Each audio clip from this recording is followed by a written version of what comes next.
Wow, it's almost uncontrollable. Well, hi there folks.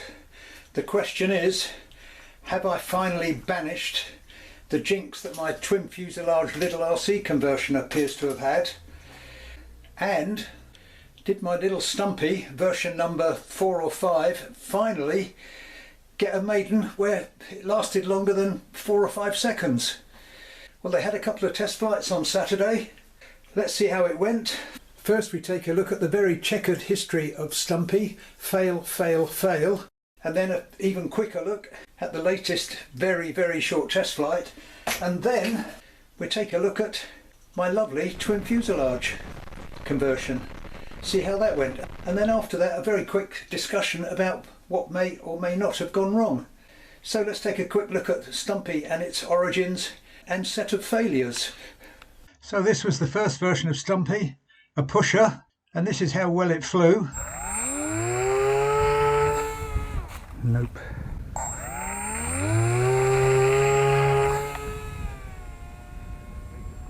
No. So this is what the second build looked like and how well that one flew. Whoa! That was interesting, did you see that? After that test I decided it was time for it to go in the bin, but as I'm pretty thrifty, at some later stage when I was bored I pulled it out and came up with another version, and this is what I came up with on the 3rd or 4th incarnation. Let's see how I got on when I took it up to the strip. Well, here we are again. What a glorious day. There's one model flyer and a couple of people with bikes and very little wind. Okay, I'm going to give it 3/4 throttle. I think it needs a bit of up trim. Right, loads of up trim, and I'll give it a good high throw. And I'm right into the sun. Oh, bloody hell. So much for that one. I saw something break. I've got a feeling I have a breakage. Yeah, well, can't say that was a total success. Where's the rest of the nose gone? The top. Okay, so much for that one. So did the little twin fuselage survive this time? Let's take a look.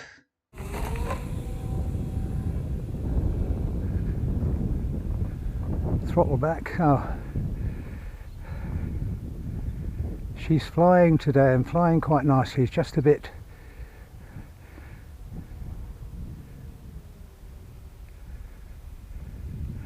nicely balanced. Just need to put the nose down a bit.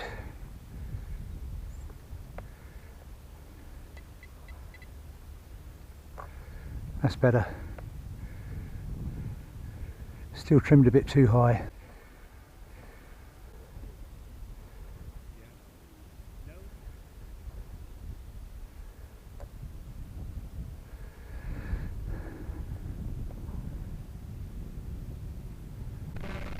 That is flying nicely now at... Still need to trim the nose down.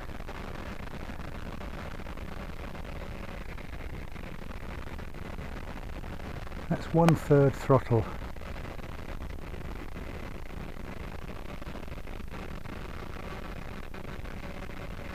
That's just under half throttle, nice and slow. But I need to trim it down a bit. I've got it trimmed down as much as I can, and it's still climbing.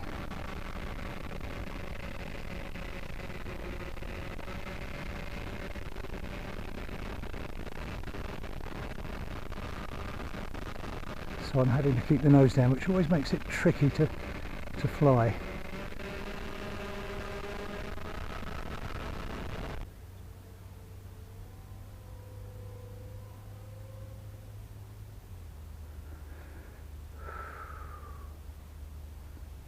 Let's shut it down.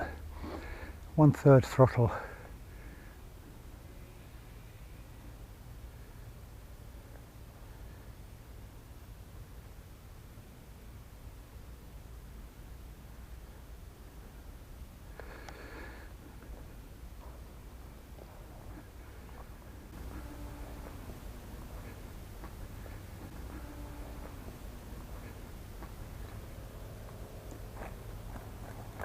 beautifully done.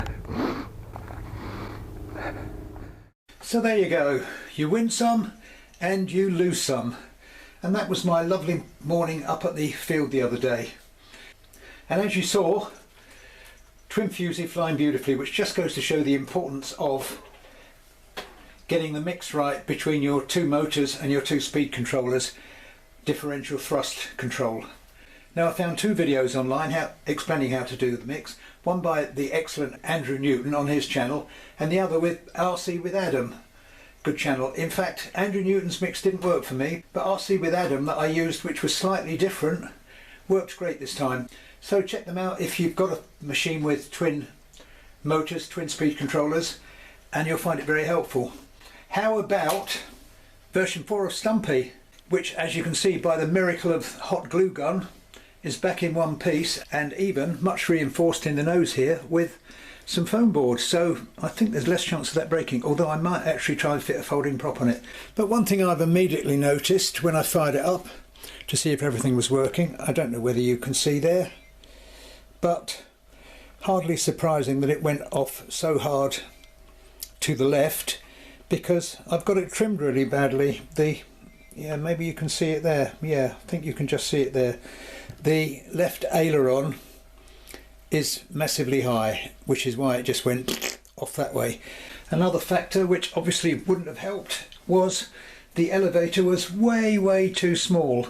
So as you can see here, I've doubled it in size, probably more than doubled it, so it will have a bit more authority next time. And hopefully with these trimmed properly and a bigger elevator, there's a reasonably good chance that this might fly. Also make sure it's properly trimmed before I try it for a 5th or 6th time. The other thing I might try and do is put a folding prop on it, and if you've seen my last video, folding prop on a brushless motor, I did find a way of putting folding props onto these little 1806s, so I think that's going to be helpful too, to avoid a broken nose.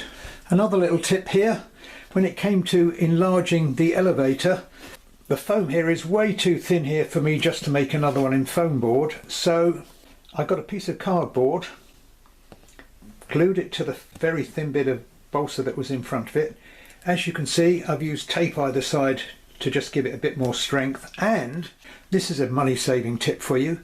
I don't buy hinges or mess around with that kind of stuff. I've used some old 35mm colour slide film, which is just cut and poked in like so. It makes very good, free and lightweight, very cheap anyway, hinges if you've got some old colour slides knocking around. So that was the story of my Saturday. If you've enjoyed the video, please give it a like, and if you're not already a subscriber, why not hit subscribe? You might find out what the contents of this big box that arrived from China yesterday is. It might be the subject of my next build blog, and it might be a proper aircraft kit as opposed to a foamy conversion. You wouldn't want to miss that. But anyway, that's all for now. I shall leave you with a nice flight of a couple of weeks ago with my Dancing Wings Mini Eagle. Had a nice play with that. It's a great fun model, and there's some nice aerial footage on that. But I'll stop waffling on. Thanks for watching. Hopefully I will catch you all again soon. Bye for now.